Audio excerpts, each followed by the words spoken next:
These cubes, they're no ordinary building blocks. They're built to collapse, expand, and change shapes infinitely. And they're called ghost cubes. This is Erik Aalborg, the inventor behind them. His invention was inspired by the art of paper folding, also known as origami. But there's something else that inspired Erik. Juggling.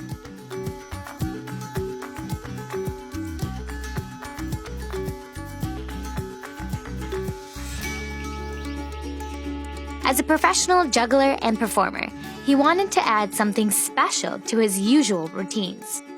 And he found that origami was the perfect place to start. With its intricate folding patterns, origami has tons of potential for movement. So he set out to build his own system that would fold and unfold endlessly, just like in origami. His prototypes called for building materials a little sturdier than paper. Luckily, he had the perfect thing on hand: casino dice. He connected all those tiny identical blocks together using adhesive tape. And once he had a structure that moved, he was able to start recreating that same system with wood. And I hadn't predicted the way it could move in advance. That was something that was generated by the process. And that mysterious, unpredictable movement sparked the name Ghost Cubes.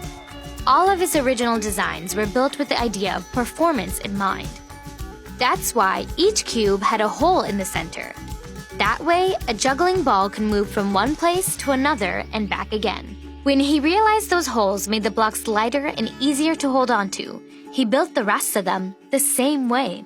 The only difference now is he makes them with plastic instead of wood.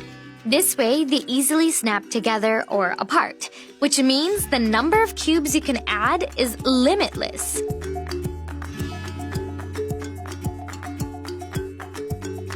Lately, you can find Erik traveling around the world performing with ghost cubes. And he's been crowdfunding his system so he can one day produce them on a much larger scale. He wants them to be a tool for creativity and inspiration for everyone. My guess is that the number of variations that you can create with this method is infinite. If I find one variation that has 2 layers, I can just keep adding layers, so 3, 4, 5, and so forth. And there's not really a ceiling to that.